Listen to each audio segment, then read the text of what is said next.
¿Qué tal? Bienvenidos a su podcast Terco y Necio. El día de hoy tenemos un invitado muy especial. Es Roque. Roque, ¿quién mejor tú para presentarte? ¿Quién eres? Muchísimas gracias. Mi nombre es Roque Antonio Domínguez Cruz. Yo soy tabasqueño de corazón y es un honor, es un gusto estar el día de hoy aquí en este podcast Terco y Necio. Muchísimas gracias por la oportunidad. Yo soy un apasionado de la oratoria, 3 veces campeón estatal, una vez subcampeón nacional, también subcampeón estatal en el año pasado. Y la verdad es que es una bonita oportunidad el poder compartir el día de hoy acerca de temas que seguramente les va a gustar a la audiencia, temas que ya hemos platicado y que hemos sentido cierta pasión al momento de hablarlos. Es un gusto realmente. Un poco triste también porque la fecha del podcast coincidió con lo de la cartilla militar y me tocó estar pelón para esta ocasión, pero muy agradecido por la invitación. No. Adelante. ¿Cuál es el tema que quieres tratar? Coméntale a la gente. ¿Cuál es el tema? Muy bien, platicábamos detrás de cámaras acerca de la generación idiota. Y comienzo platicándote una experiencia que yo viví en el Concurso Nacional de Oratoria 2024. En aquella ocasión, se nos dan 10 temas y tenemos que estudiar los 10 temas porque cualquiera de los 10 puede ser el elegido, el que tú tienes que exponer en el momento del concurso.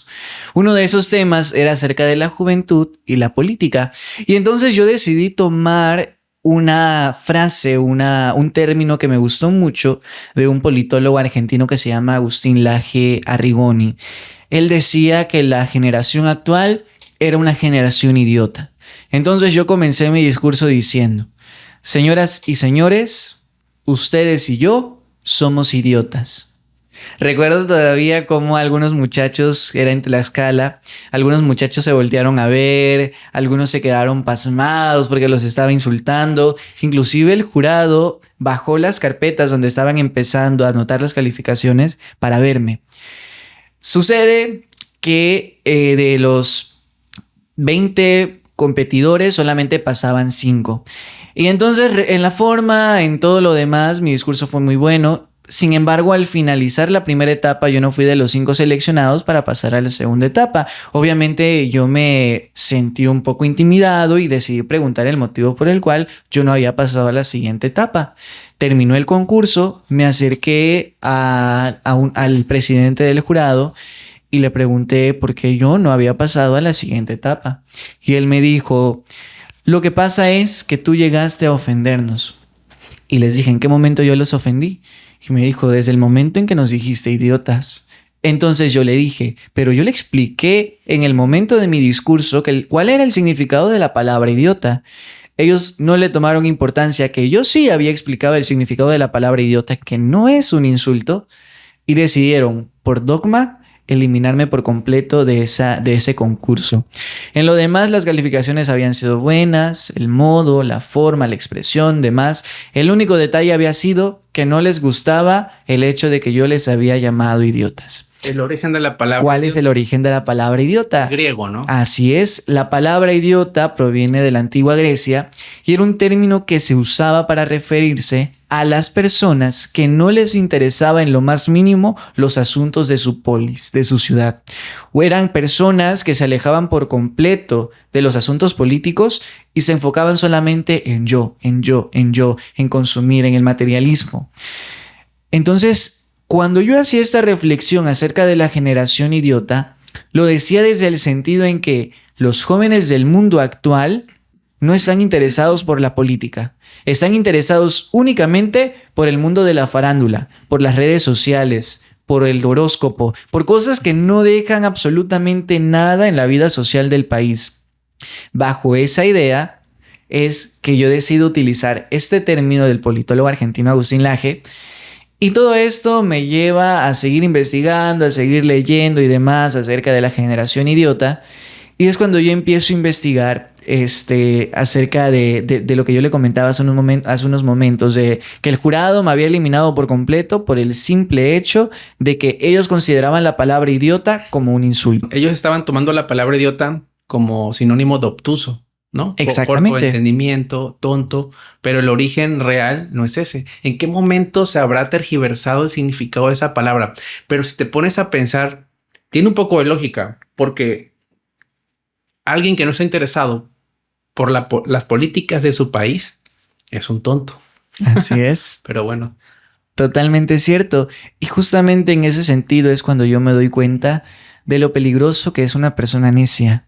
El hecho de que ellos se quisieran aferrar a que el significado de la palabra idiota era un insulto, a pesar de que yo ya había explicado el origen etimológico de la palabra, es una clara muestra de que el dogma es muy peligroso cuando se aplica en la sociedad, de que cuando no se dé espacio al debate, en este caso el significado de esta palabra, corremos el riesgo de que nos quieran imponer una verdad, aunque no sea una verdad. Y esa, por cierto, es una realidad que estamos viviendo hoy en México.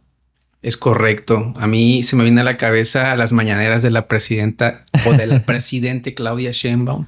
Cómo tienen la capacidad para retorcer hechos y verdades y volverlas mentiras.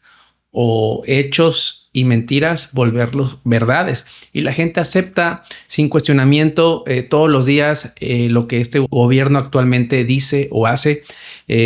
Cuando son actos negativos o actos corruptivos del gobierno actual, cuando son desfalcos millonarios, se lo comentas a la gente, lo platicas con la gente, y lo que hace el pueblo adoctrinado actualmente es justificar los actos o los malos actos del gobierno presente con los malos actos del gobierno del pasado. Y como que eso equilibra en sus mentes que todo lo que haga este gobierno es aprobado. ¿Por qué? Porque los benefician con los programas sociales. ¿Qué piensas de esa actitud? Muy bien. Acerca de la actitud de imponer un dogma sobre la verdad, es que es una cuestión muy peligrosa. A ver, es cierto que dentro del movimiento de Morena, que es el partido que gobierna actualmente México, hay elementos muy buenos. Eso no lo pongo a discusión. Hay personas que tienen capacidad, hay personas que tienen trayectoria.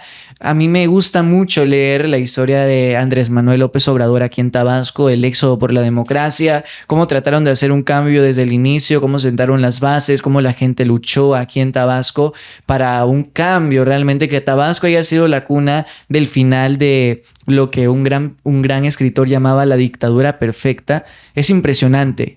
Pero también es cierto, y hay que decirlo, hay muchos elementos dentro de este partido que al llegar a la cúpula del poder se han convertido en exactamente lo mismo que los pasados. Como leía por ahí, muchas veces no era que estaban en contra de los privilegios de algunos, eran que sentían envidia por no tenerlos. Y al llegar a tener todo este poder, se vuelven locos. Ya lo decía Andrés Manuel López Obrador en sus propias palabras. A la gente tonta el poder los vuelve locos. En ese sentido, creo que cuando una verdad no se lleva a debate, es peligroso. Y esto lo vemos, por ejemplo, en muchas cuestiones, el aborto, la ideología de género, etcétera, etcétera, que se imponen como una verdad al mundo y no se dé espacio al debate. Cuando nosotros demos espacio al debate y cuando nosotros nos atrevamos a criticar a ciertas personas, es entonces cuando vamos a realmente cimentar los cimientos de una patria que pudiera realizar un cambio verdadero en México. No por el hecho de que un líder sea de izquierda, significa que va a ser bueno. Sí, la izquierda puede lograr un cambio muy grande, pero para hacer ese cambio es necesario que reconozcamos los errores que hay dentro de este movimiento y tal vez de ese modo lograr cambiar México. Tienes mucha razón, porque la gente confunde el hecho de señalar, como tú bien dices, los defectos del gobierno actual y sienten como ofensa que evidencies errores del gobierno actual. Sienten un ataque personal hacia ellos y te insultan en las redes o te dicen, te pagó el PRI, te pagó el PAN o te pagó el PRIAN. Un concepto tan divisionista que ya raya en lo absurdo, porque el que piense diferente es del PRIAN. Pero toda esta ideología, toda esta intención de dividir al pueblo viene del partido de izquierda y no lo hacen inconscientemente. Es estudiado el tema. Divide y vencerás. Es terrible lo que está pasando. Hace rato mencionaste algo muy interesante y ciertamente este partido y esta gente que es incompetente hasta cierto punto para gobernar, pero son expertos para manipular, supieron entrar en la llaga del mexicano y decir, sí, es cierto, el rico es malo o el que tiene un poquito más que yo es malo. Los discursos totalmente de izquierda, o sea, no tengo exactamente ahorita el recuerdo como tal, pero hay muchos videos en internet y la gente puede verlos, donde es un copia y pega del discurso de Maduro o de Chávez con los discursos de Andrés Manuel y Claudia. No sé si tú los has visto. Sí, claro. ¿Qué opinas de esto? De la manipulación psicológica que se da, porque es un trabajo, o sea, no es casualidad, no es es un manual de izquierda. Y como tú bien decías, cierro la idea, ellos criticaban mucho a los que estaban en la cúpula del poder. Ahora Andrés Manuel y sus hijos están en la punta de los millonarios de México, ¿no? Entonces, Andrés Manuel profesaba que con 200 pesos él vivía, ¿no? Y ves a uno de sus hijos salir de una tienda de Hermes en la cual un par de zapatos o un cinturón de los más baratos no te baja de 18,000 pesos. ¿Qué opinas de eso? Así es. Yo creo que el discurso de Morena en sí tiene sus partes buenas, pero también tiene sus partes malas. Y una de esas partes malas es el discurso de la austeridad republicana. El hecho de que como funcionarios de gobierno quieran aparentar que no tienen un buen salario y que quieran aparentar eso con la sociedad es malo, porque la gente ve, la gente analiza, la gente entiende. Vemos a los funcionarios llegar en camionetas blindadas, con escoltas, en camionetas de lujo, a personas que tienen vuelos en primera clase, y eso es triste porque está yendo en contra de un discurso que el mismo partido está planteando. Lo que hay que hacer realmente en contra de toda esta manipulación, de este manual que bien dices se reparte a toda la gente, es plantear uno en el que realmente tengamos un verdadero enfoque, una verdadera base, pero una base general para todos, no que cumplan algunos y que cumplan y que algunos no cumplan, porque entonces se pierde credibilidad, ya la gente no empieza a creer, y ese es el problema que hay con la izquierda actual, que la gente ya no les cree porque algunos líderes dentro del movimiento predican una cosa y hacen completamente algo distinto. Es la incongruencia dentro de todo esto. En el momento en el que empecemos realmente a sentar las bases de una izquierda diferente, es cuando la gente va a empezar a creer realmente en nosotros. Es cuando la gente realmente va a poder ver a la izquierda como una buena salida a todo lo que estamos viviendo el día de hoy. Yo veía, por ejemplo, el caso de Nicolás Maduro. A ver, hay que reconocerlo. Nicolás Maduro era un dictador. Nicolás Maduro tenía presos políticos. Nicolás Maduro tiene en su historial a decenas, a cientos de asesinatos por cuestiones políticas. Es una realidad que no podemos evadir, es una realidad que todos creíamos hace algunos años y de repente, de la nada, ya la gente empieza a defender a Nicolás Maduro. No, hay que decirlo con contundencia. Nicolás Maduro era un dictador, y si nosotros tratamos de imponer a la ciudadanía que Nicolás Maduro era un héroe, empezamos a caer en un problema, porque ya estamos dogmatizando a la sociedad diciéndoles lo que tienen que creer. Y eso, en el momento en que nosotros damos las ideas que se tienen que creer sí o sí, empiezan a generar un problema. Nosotros debemos abrirle espacio al diálogo, al debate, para que la gente hable, opine, y que en ese contraste de ideas hay un enriquecimiento literal. El problema, como tú dices, es cómo haces entender a las personas que ya están cegadas, que están adoctrinadas, que ya tienen solamente una visión, y la visión es la que le impone el gobierno. Te dice qué vas a pensar todos los días por las mañanas.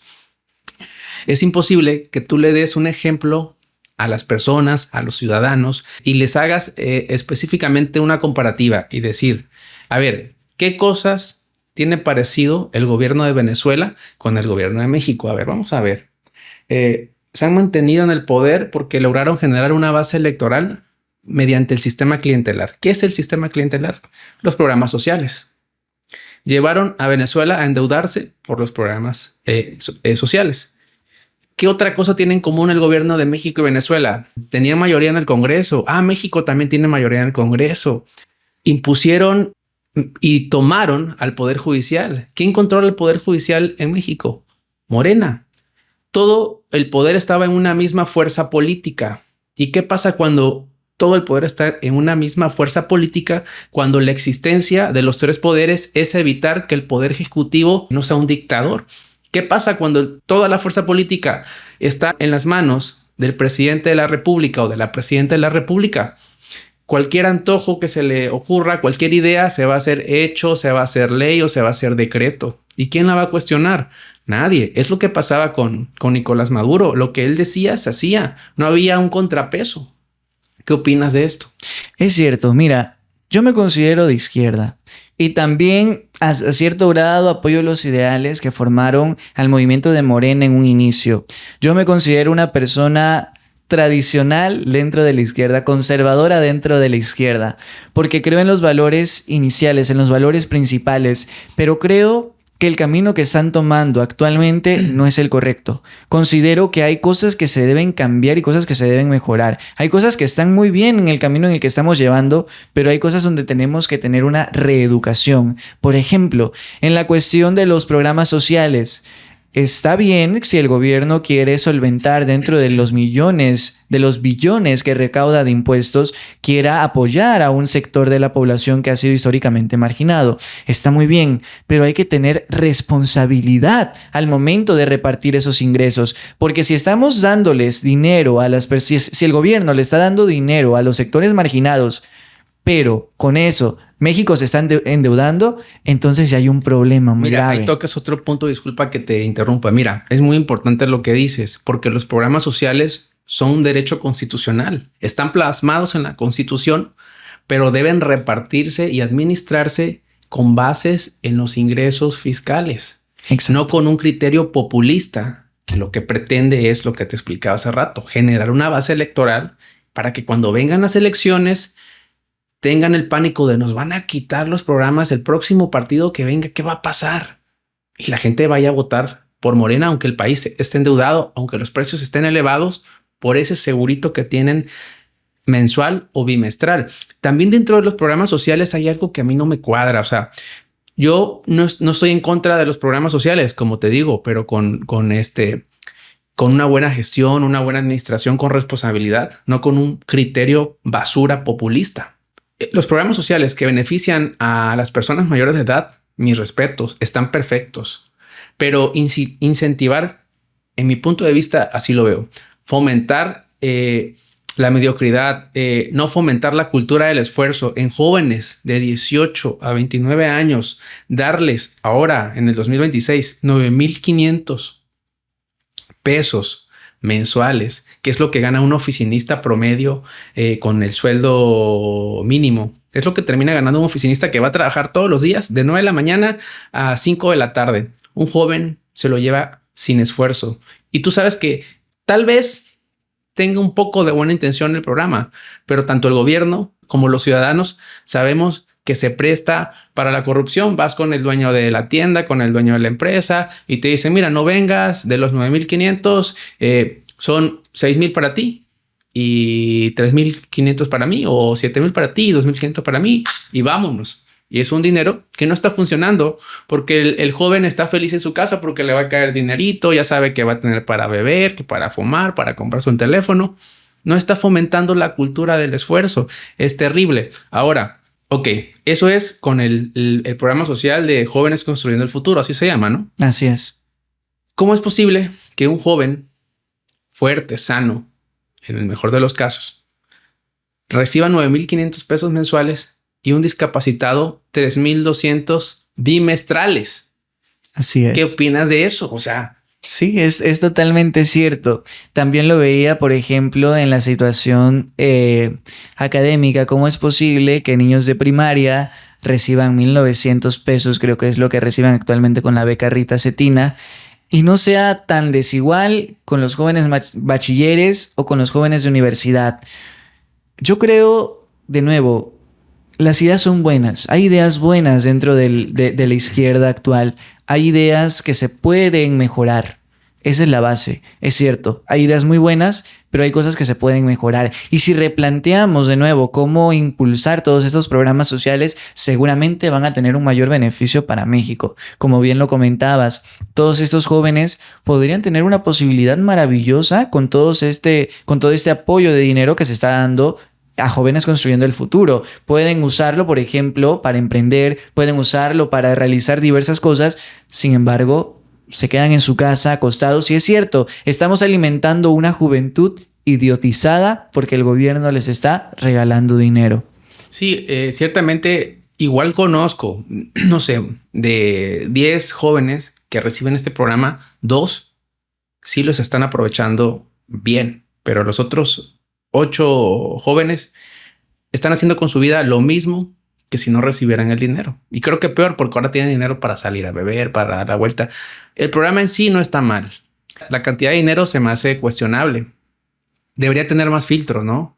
O sea, o podrían tratar de fomentarlo de otra manera. O sea, es que no, yo no, por otro lado, no hay excusa. Están comprando la conciencia de las personas y su voto, de los jóvenes. Están pensando en una generación, están pensando en la generación de 18 a 29 años. Es una generación completa que tienen ellos asegurados, porque aunque ya luego ellos dejen de recibir el programa social, oye, es que Morena me dio dinero. Esos votos ya están comprados de la mayoría. Hay muchos que dicen, no, yo voy a agarrar el dinero mientras me lo den, pero en las próximas elecciones se van. Pero pues son muy pocos. Claro, yo lo puedo ver, por ejemplo, en la cuestión de los adultos mayores. ¿Cuántos adultos mayores de los que reciben la pensión del bienestar no son jubilados?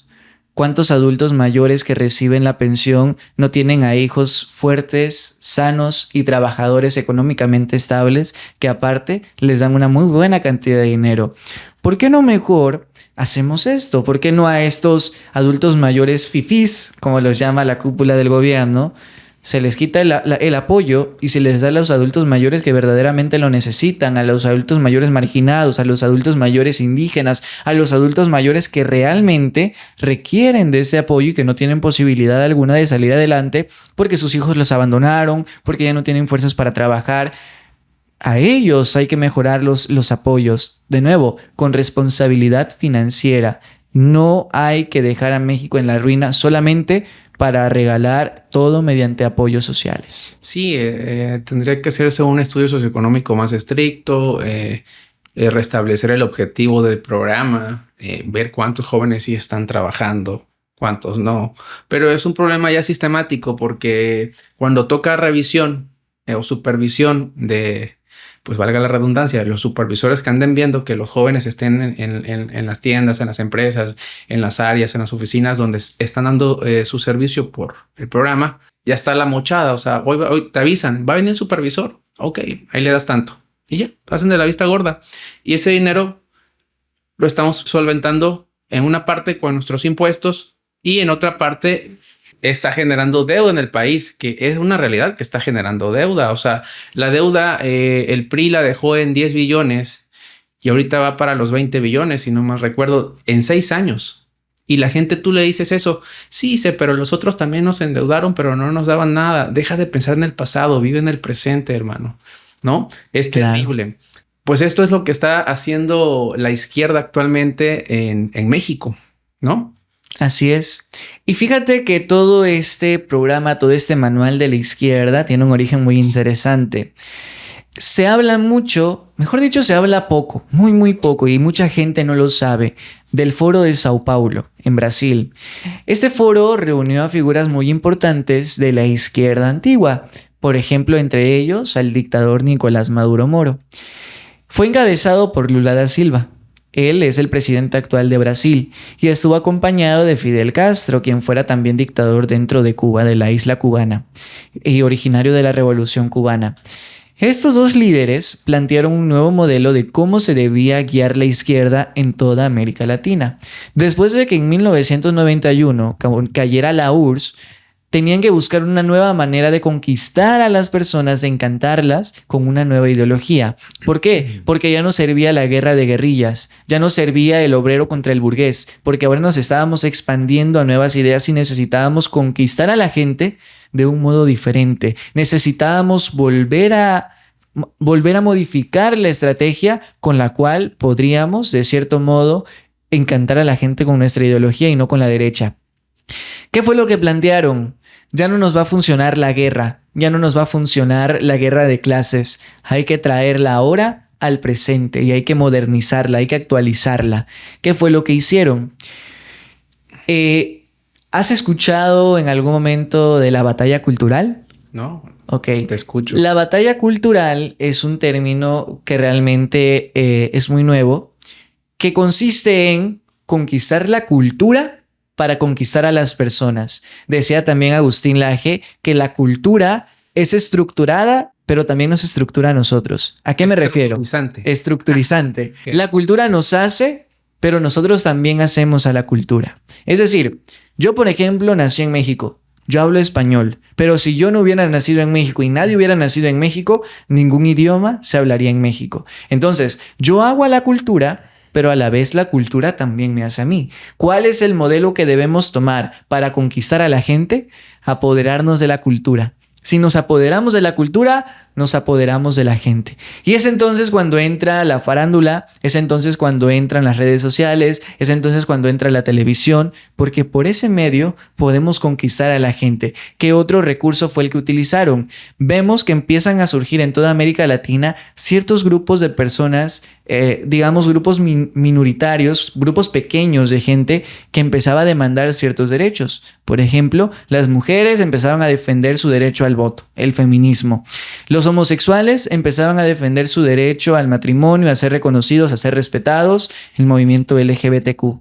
Las personas indígenas que habían sido históricamente vulnerados empezaron a defender sus derechos, el indigenismo. Las personas que defienden la naturaleza empiezan a decir que tras la revolución industrial había una contaminación terrible, los ecologistas. Todos estos pequeños grupos eran pequeños y no tenían una estructura sólida. Entonces, ¿qué dice la izquierda? Ya no nos vamos a enfocar en la guerra del obrero contra el burgués.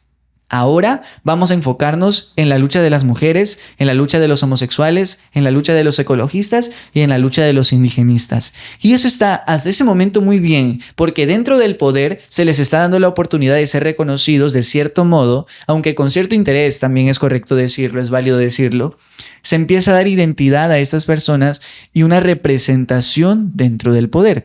El problema es cuando dentro del feminismo, el catolicismo, por ejemplo, es totalmente inválido.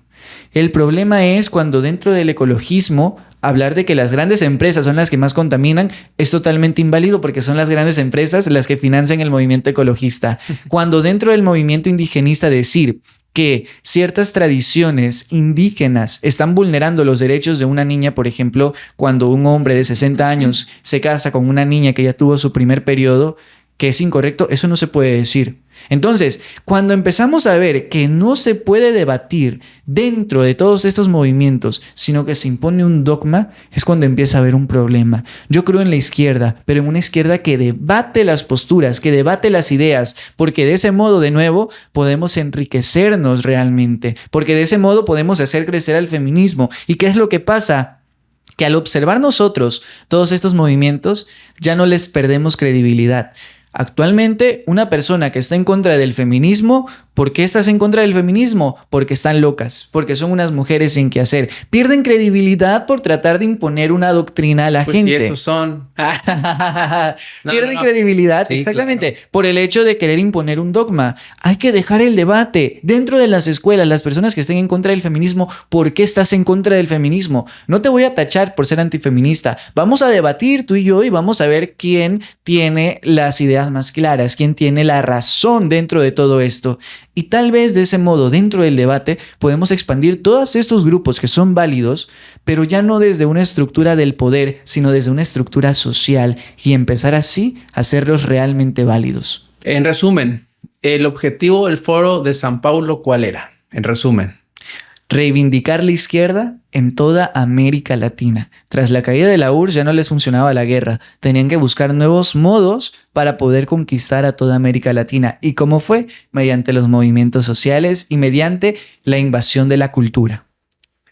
El feminismo fue avanzando hasta empezar a volverse ideología de género. Así lo veo yo, ¿no? Imponerle a una mujer o a un hombre y decirle que una mujer es igual que un hombre. E inclusive...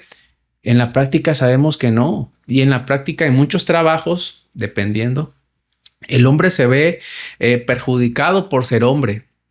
Sí, ¿a qué voy? Cierto. Un ejemplo. Ya lo había dicho en un podcast anteriormente, pero pues es un ejemplo claro.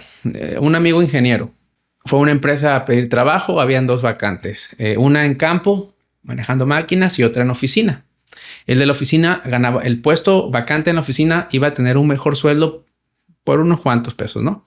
Que el de campo. Pero cuando estaban entregando papeles, dice que él vio a una chica muy guapa que igual le llevaba los papeles. Igual era ingeniero. Entonces presenta los papeles. Él logra platicar con ella y le pregunta que si traía experiencia. No, me acabo de graduar. Y mi amigo ya tenía como 10 años de experiencia. Entonces los contratan a los dos. ¿A quién crees que le dan el trabajo de campo y a quién crees que le dan el trabajo de oficina? Climatizado y con mejor paga. Entonces, no somos iguales. Biológicamente no somos iguales. Sí. Y hemos llegado a lo absurdo de tener que tener esta plática de decir esto. Es que no somos iguales, pero han forzado tanto la percepción de que quieren hacer creer a las personas que los hombres y las mujeres somos iguales. Y no somos iguales, gracias a Dios que no somos iguales, ¿no? ¿Te imaginas qué aburrido sería que todos fuésemos iguales? Mira, yo lo pensaba con ese ejemplo. Mire, para que sea muy claro y para que toda la gente en casa lo entienda de manera clara. Cuando la mujer te manda a buscar la mayonesa al refri, tú vas, buscas la mayonesa, no la encuentras. Mi amor, no está la mayonesa. Llega la mujer y la encuentra tan solo abriendo el refri. ¿Por qué? Porque es biológico. La mujer es más observadora, la mujer es más analítica, la mujer es más detallista en ese sentido y el hombre es más dejado. Pero también es cierto que el hombre puede llegar a ser más fuerte físicamente que una mujer. Por ejemplo, el hombre más fuerte del mundo seguramente es más fuerte que la mujer más fuerte del mundo. Mira, hace poco vi un video donde 3 hombres promedio que no hacían ejercicio competían contra 3 mujeres musculosas que se la pasaban en el gym y cargaban pesas.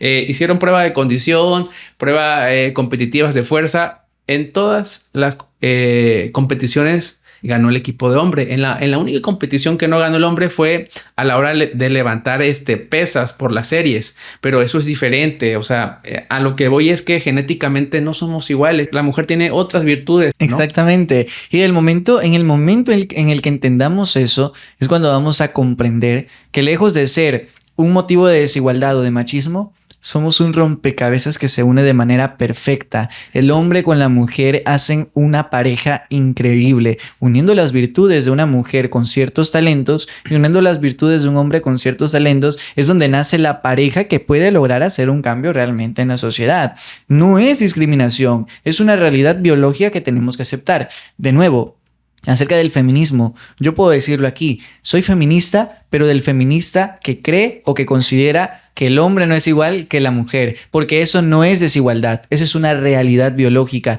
y el feminismo va a poder tomar un buen rumbo el día en que lo entienda, que no es una guerra entre el hombre contra la mujer, sino la igualdad en derechos. Exactamente. Ahí estamos totalmente de acuerdo. En derechos el hombre y la mujer valen lo mismo porque son humanos y tienen dignidad humana, ¿ok? Pero físicamente, biológicamente, somos totalmente diferentes. Y cuando entendamos eso y empecemos a usar los hombres nuestros talentos y las mujeres sus talentos, es cuando vamos a poder empezar a lograr, un cambio verdadero. Me traes a la mente una comparativa que, o sea, realmente se buscaba el feminismo, buscaba realmente la igualdad entre derechos.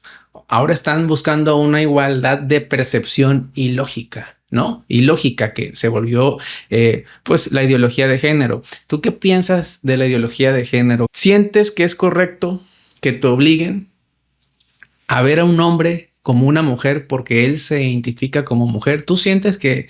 ¿Qué opinas de esa ideología?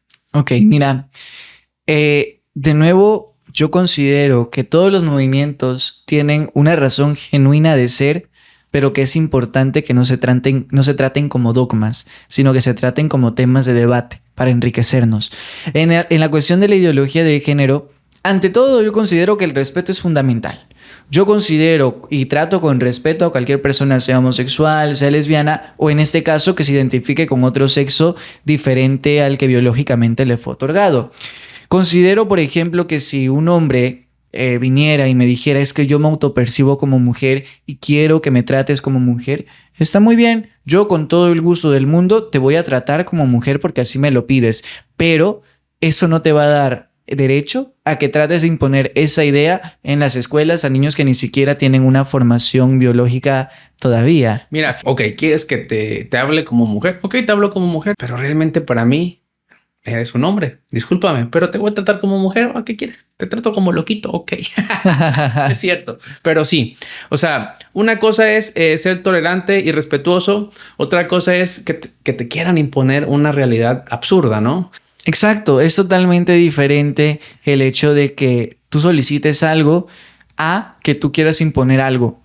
Esa es la diferencia y ese es el verdadero movimiento de la ideología de género, el movimiento que busca el respeto mediante la aceptación de su persona, no un movimiento que busque ser aceptado por todos por obligación, porque si yo dijera algo en contra de ese movimiento, me acaban en redes sociales. Tú tienes derecho a sentirte mujer siendo hombre, perfecto. Yo tengo derecho a creer que no lo eres, pero por tolerancia te trato como mujer, pero no me obligues a tener un contacto físico contigo como si fueses mujer. ¿Por qué? Porque en nuestra cultura no estamos acostumbrados a saludarnos de beso entre hombres, ¿no? Y biológicamente eres un hombre, ¿no? Entonces, y eso no es discriminación, es una realidad. Yo saludo de beso a quien quiero saludar de beso, independientemente de si es hombre o es mujer. Simplemente por ser la persona que eres, voy a decidir si saludarte de beso o no saludarte de beso, porque como tú dices, es algo que brota de ti, algo que nace de ti, es un saludo, la confianza, claro. Exactamente. Tú sabes que el espacio personal de alguien es sagrado y no a todo mundo puedes llegar a saludar de beso, pero exacto, es como si, por ejemplo, cuando nosotros vamos a preguntar algo en la calle, oye, ¿y en qué dirección está? O está por aquí cierta tienda, y que quieras llegar y es una muchacha, y quieras llegar y la saludas y de beso y le preguntas. Obviamente no, o sea, no está dentro de todo esto porque no hay confianza, es lo que tú mencionas. ¿Del aborto qué piensas? Ok, todos los movimientos que integran la izquierda, estoy de acuerdo con la gran mayoría, con todos, excepto el aborto. Yo no tolero el aborto en ninguna circunstancia, bajo ninguna causal, porque considero que es un asesinato. Es un asesinato porque desde el instante en que el espermatozoide se une con el óvulo, ya hay una vida. Esa es una cuestión científica, no legal. ¿En qué casos estás de acuerdo con el aborto? Si, por ejemplo, violan a una niña de 18 años, 17 y queda embarazada y ella quiere abortar, ¿tú qué opinas? ¿Es moralmente correcto? ¿Es religiosamente correcto? Con tu perspectiva, ¿qué opinas?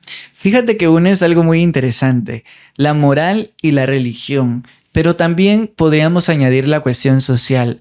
¿Es socialmente correcto? ¿Es moralmente correcto? ¿Y es religiosamente correcto? Religiosamente correcto, desde luego que no, porque para la religión, el fin no justifica los medios. Es decir, tú no puedes justificar un asesinato por una violación. No se puede quitar una injusticia con otra injusticia, porque las dos son injusticias. Desde el sentido moral, se necesita o se requiere muchísima madurez.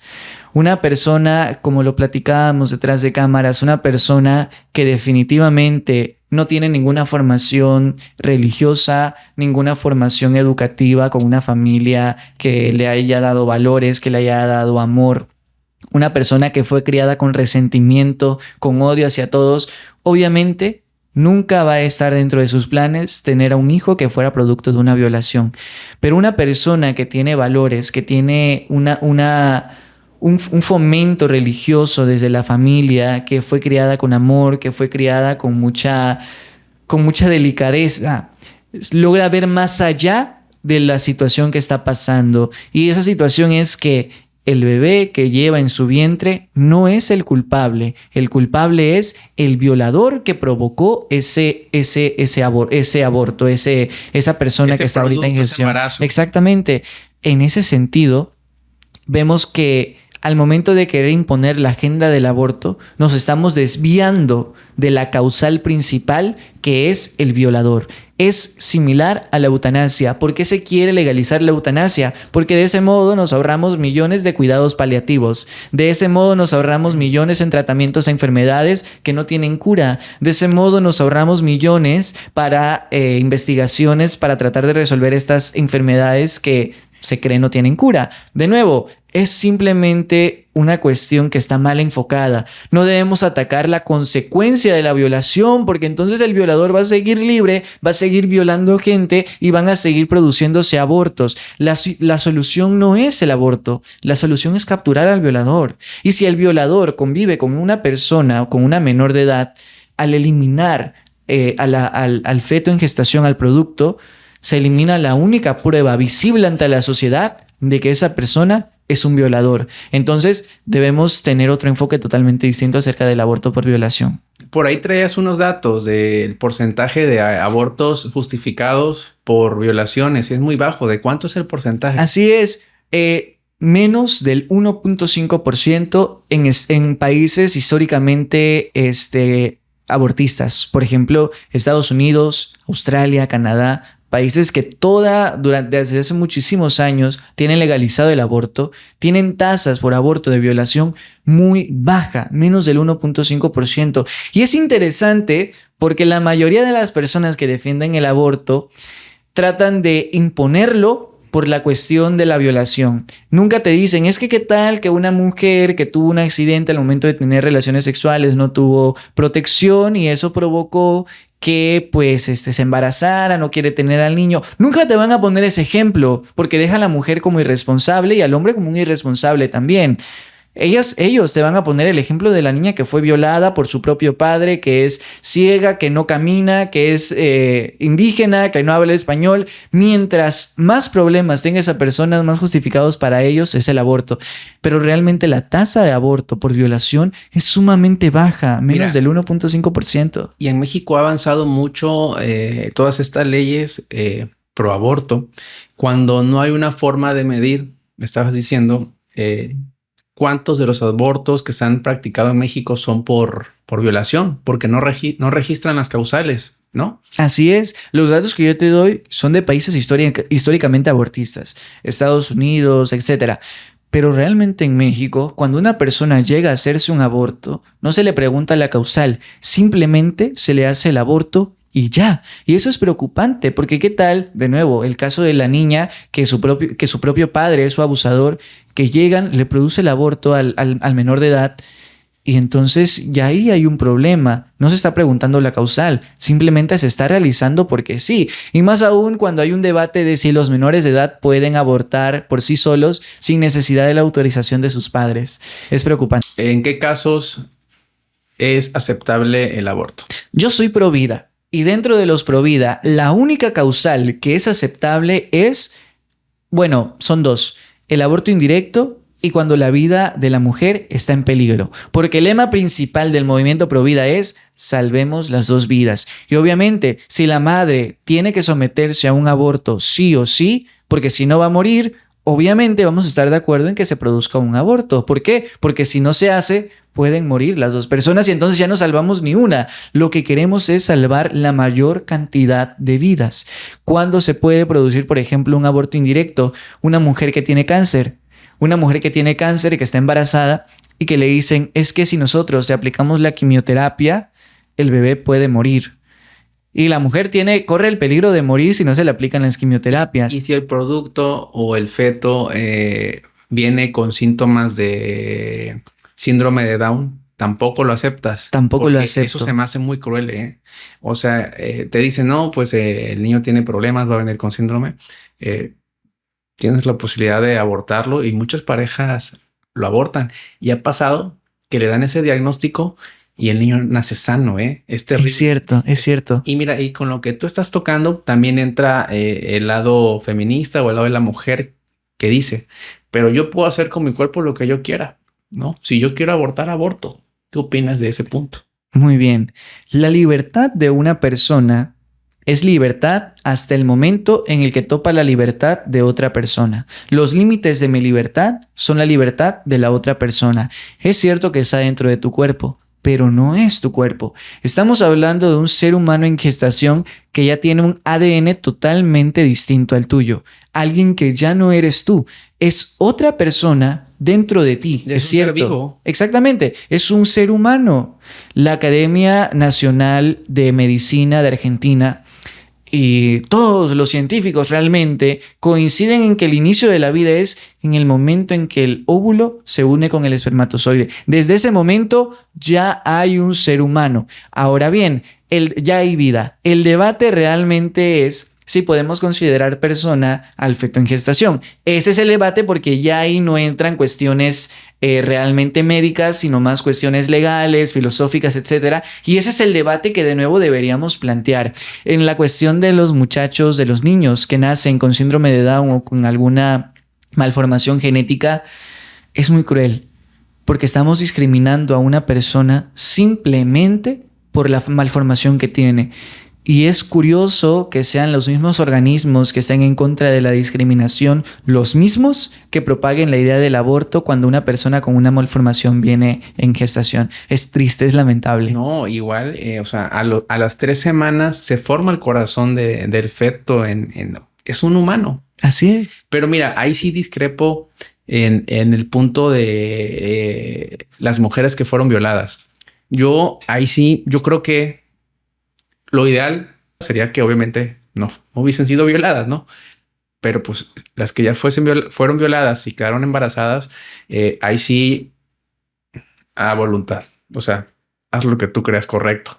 Pero en lo personal, o sea, en el fondo de mi corazón sí es terrible. O sea, que un inocente pague los platos rotos. O sea, porque al fin y al cabo el producto, el feto o el embrión, como lo quieras ver, es un ser vivo, es un ser humano, es inocente. Él va a nacer inocente, va a morir inocente. Entonces sí es un dilema terrible, ¿no? Pero sí entra esa parte de yo con mi cuerpo lo que quiero, la. Pero son temas duros. Una violación, el trauma que puede dejar psicológico en una mujer. Imagínate esta mujer que va a cargar 9 meses algo en su cuerpo que le va a estar recordando diariamente que fue violada. Entonces, como tú dices, depende mucho de los cimientos morales, familiares, religiosos que una persona pueda llegar a tener, porque se conoce de muchas mujeres que fueron violadas y tuvieron al niño y superaron la violación y son felices con el niño y lograron entender, tienen otro nivel de conciencia, por decirlo así, ¿no? Más basados en la moral, en la religión, en lo familiar, ¿no? El problema es como cuando tú dices, ¿no? Que hasta tu misma mamá o tu mismo papá te dice, ¿y vas a tener eso? No lo tengas, ¿no? O sea, y como tú dices, depende en qué tipo de familia se desarrolló ella, ¿no?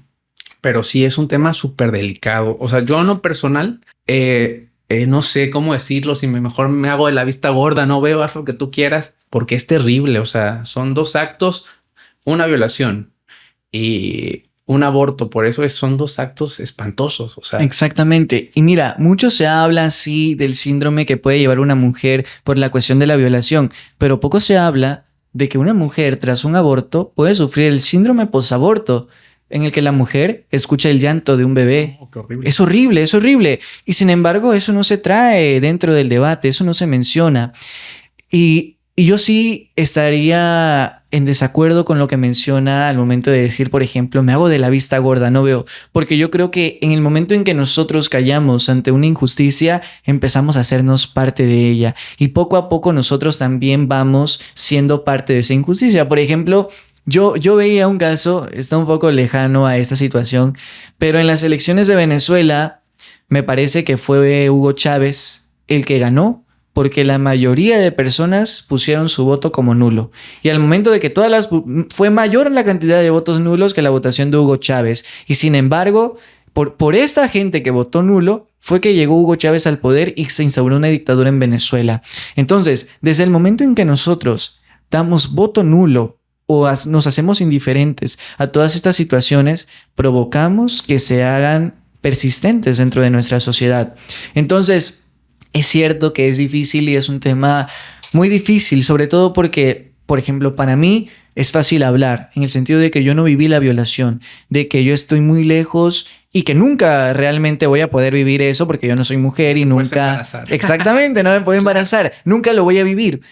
Pero como tú dices, es tener un nivel de conciencia superior, un nivel de conciencia en el que no veamos simplemente la consecuencia de un acto injusto, sino que veamos el trasfondo de esa situación, que es que hay un violador y ese violador es el que debe pagar, no el niño que está en gestación.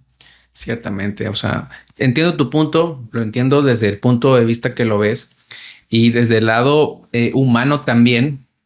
Logro entender que el ser humano no es perfecto y puede cometer actos atroces, ¿no? Como lo es violar a alguien o abortar. Es terrible, el punto es súper delicado, la verdad.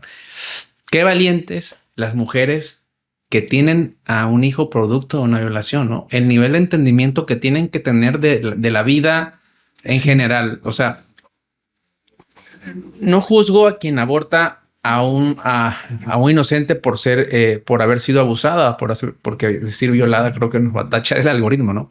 Pero no juzgo a una mujer que pues abortó después de un abuso, ¿no?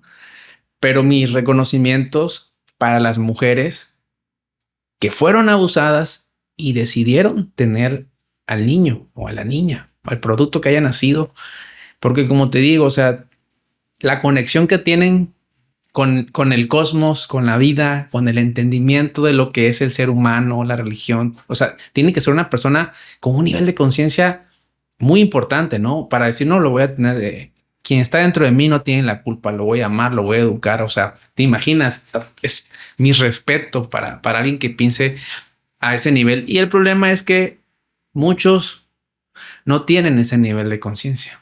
Así es una realidad. Y yo coincido contigo. A las personas que fueron víctimas de violación y que producieron un aborto, no las juzgo yo tampoco. Están, pues, realmente en México el aborto por violación es legal en todos los estados de la República, así que realmente están en su derecho porque es algo legal. Pero admiro con mucha fortaleza y con mucha fuerza a todas las mujeres que, como tú mencionas, a pesar de la situación que vivieron, decidieron tener a un bebé. Y sin embargo, podríamos presentar el caso de las mujeres que abortan porque no usaron protección, Terrible. porque ya ven como método anticonceptivo el aborto. Ese es otro trágico. Y ahí sí puedo decir con total madurez, es un acto de irresponsabilidad, porque ya estamos hablando de que el aborto es el asesinato de una persona. En ese sentido, en el momento en que tú decides abortar, simplemente porque se te da la gana, porque no usaste protección a pesar de que pudiste haberlo hecho, ya es un problema muy grave. Y ahí es otro problema también, el hecho de que veamos al aborto como la solución, como el problema, cuando realmente el aborto es la consecuencia de un problema. ¿Y cuál es ese problema? Que hay relaciones sexuales sin responsabilidad, que no se da prioridad a la educación sexual dentro de las escuelas, pero una educación sexual basada en conocimientos científicos y no en ideología de género. Acabas de entrar al tema que te quería tocar. ¿Qué opinas de la ideología de género en primarias? O sea, es terrible el adoctrinamiento y no es educación ni respeto lo que están fomentando. Desde mi punto de vista, están fomentando la ideología de género, invitando a los menores a que se pregunten, a niños de 8, 9, 10 años, que se miren en el espejo y se pregunten que si lo que están viendo en el espejo es lo que se consideran realmente. O sea, ¿qué confusión le puedes ocasionar a un niño? Que tú le digas a un niño en la primaria, mira, Juanito, de 8 años, tú pudiste haber nacido con cuerpo de hombre, con cara de hombre, pero con cerebro color rosa de mujer. A lo mejor y eres niña. Pues, ¿te imaginas? Y es que no estoy exagerando ni un poco. Eso es lo que se habla en las aulas de clase. Hay cuentos, hay libros didácticos que incitan al niño a pensar eso. O sea, un niño que no se ha desarrollado ni sexualmente. Lo voy a decir de manera clara y contundente. Cuando yo tenía 9 años u 8 años, obligué a mi mamá a que me comprara un traje del Chapulín Colorado porque yo me creía el Chapulín Colorado. Pero eso no quiere decir que yo fuera el Chapulín Colorado. Era un personaje que me gustaba mucho. A esa edad, uno ciertamente piensa muchísimas cosas. Unos se creen piratas, otros se creen príncipes, otras se creen princesas, pero no están en la madurez de tomar una decisión tan importante como lo es la ideología de género, como lo es su identidad sexual, su identidad humana. Entonces, está bien, si quieren mencionar estos temas que son una realidad social, porque ya es una realidad dentro del país en el que vivimos, del mundo en el que vivimos, está muy bien, pero a su momento. Es increíble y es triste ver cómo el poder, que tiene las herramientas para saber en qué momento comienza la madurez sexual de una persona, decide empezar a dar educación sexual desde los 8 años, cuando los niños nos creemos personajes de caricaturas. Es triste. Sí, como tú dices, a esa edad cuando somos niños, sugestionables completamente, sugestionables. O sea, tú ves un personaje, una caricatura de una película y tú te sientes ese personaje, dices que eres. Ahora imagínate que un maestro que impone una autoridad en un niño le diga al niño que si él se siente mujer es mujer, o que se cuestione si realmente es niño, siendo biológicamente niño, ¿no? Claro. Es ridículo.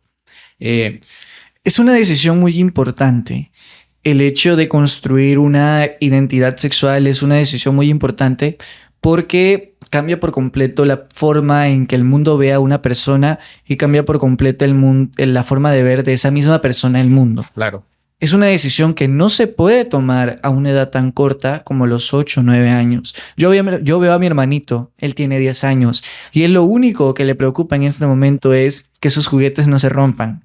Él no va a pensar en ningún momento si es niña. En ningún momento va a pasar por su mente porque es muy pequeño, porque a él le interesan los juegos, no la identidad sexual. Eso es algo que más adelante se debe plantear, tal vez en la secundaria, tal vez en la preparatoria, pero no en una edad en la que lo único que logran es confundirlos. La confusión sin problema genera muchísimos problemas más.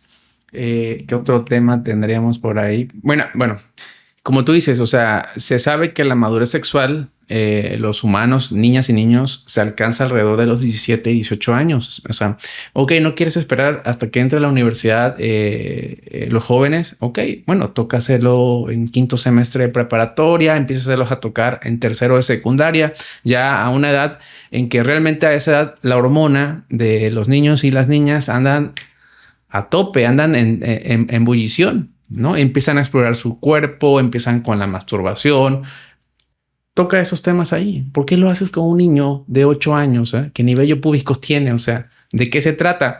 Ahora, no estoy en contra de que fomenten el respeto para los homosexuales, ¿no? En eso no estoy para nada en desacuerdo. Todos merecemos respeto, pero no que fomenten y que confundan a los niños.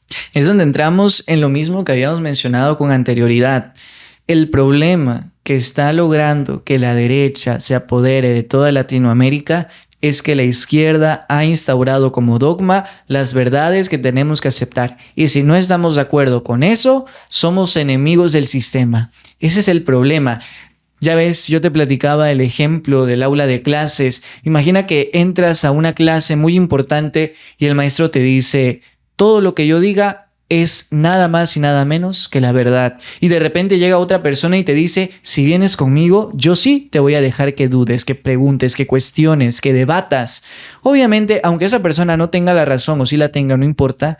Ya por el simple hecho de decir que esa persona sí te da la oportunidad de opinar, tú te vas a ir con esa persona. Obviamente, genera audiencia, gana público, gana gente, gana territorio. Y es el fenómeno que hemos estado viendo en toda América Latina e inclusive en Estados Unidos. Donald Trump ganó las elecciones, arrasó contra Kamala. ¿Por qué? Porque era una idea nueva, una idea que sí te permitía pensar, una idea que te daba la oportunidad de pensar otras perspectivas. Por más racista que sea Donald Trump, les daba la oportunidad de criticar al sistema que estaba en el gobierno. Tocaste el punto, se atrevía a decir lo que muchos pensamos y no decimos lo políticamente incorrecto. Y cosas que son normales, pero que las mismas ideologías, la misma corriente que se está manejando actual, ha obligado a pensar que es malo pensar con lógica. Así es correcto. Decir verdades que todos sabemos que son verdades, pero que han instaurado como mentira. Si tú te atreves a decir que es mentira una verdad que ya todos dan por mentira, te acaban, te eliminan, te funan en redes sociales, te dan comentarios de odio. No podemos dudar contra el sistema porque si no, somos sus enemigos. Es como lo decía Hugo Chávez. Si no estás con nosotros, estás contra nosotros. Estás con el imperialismo que trata de apoderarse. Acabas de dar un ejemplo y ya para ir cerrando, no sé si tengas otro tema, con gusto lo tocamos, pero acabas de dar un ejemplo muy claro, ¿no? Del todo lo que estás diciendo. Mira, otro ejemplo.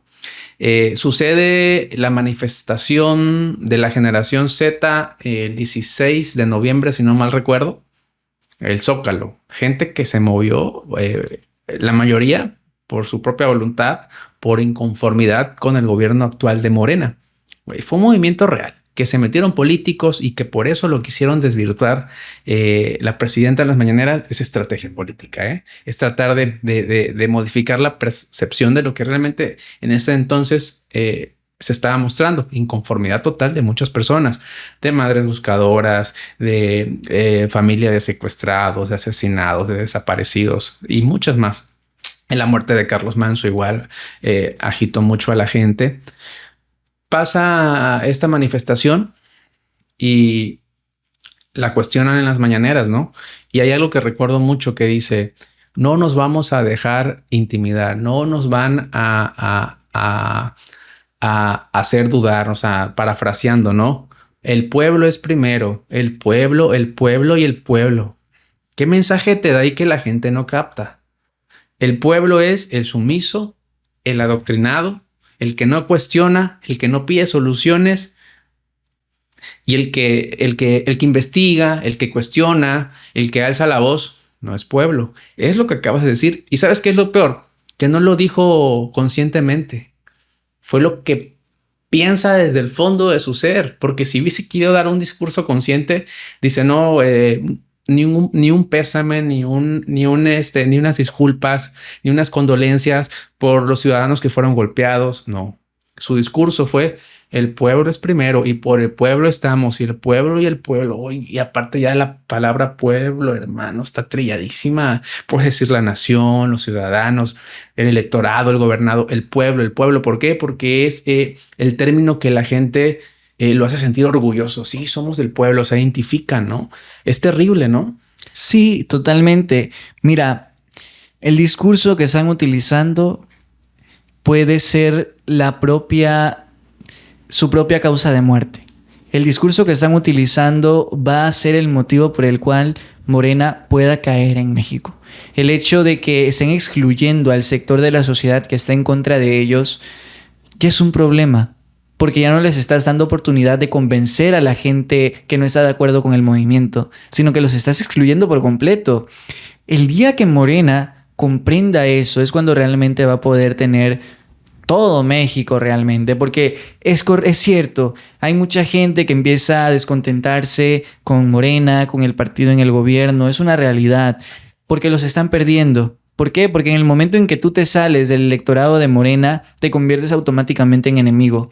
De nuevo, te ponen un dogma, no te dan la oportunidad de debatir. Si Morena lograra que esas personas, en vez de hacerlas sentir excluidas, las volvieran a convencer y las unieran a sus filas, entonces otra narración sería totalmente diferente. ¿Por qué crees que no lo hacen? O sea, sabemos que todo esto, ellos ganaron con base en dividir. Fifí, chairos, ninis, ¿no? Neoliberales, prianistas.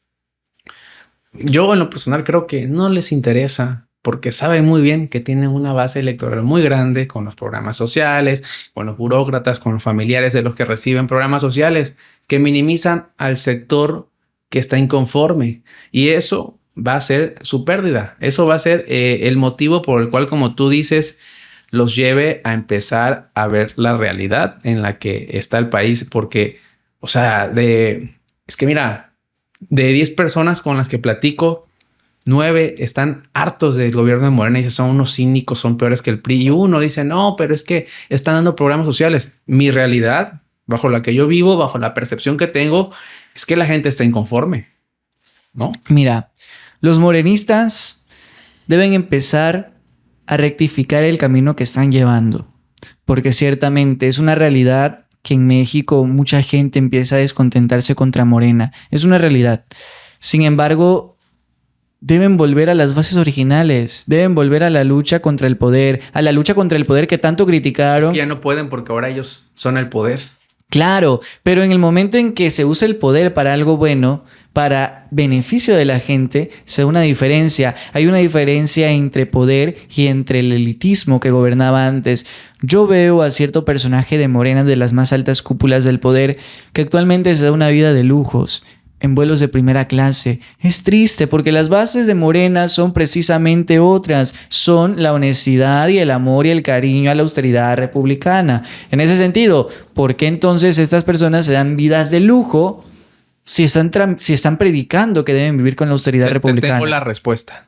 Lo que quiere el político de izquierda es tener y acumular los mismos privilegios que tienen o tenían los de derecha. Siendo así, que todos los que empiezan en la izquierda terminan comportándose como los de la derecha, acumulando privilegios y riquezas. Es lo que estamos viendo con los hijos de Andrés Manuel. O sea, ¿qué más podemos decir a la gente? Si la gente no quiere ver eso, simplemente no es que sean tontos, es que no quieren entenderlo, no están dispuestos.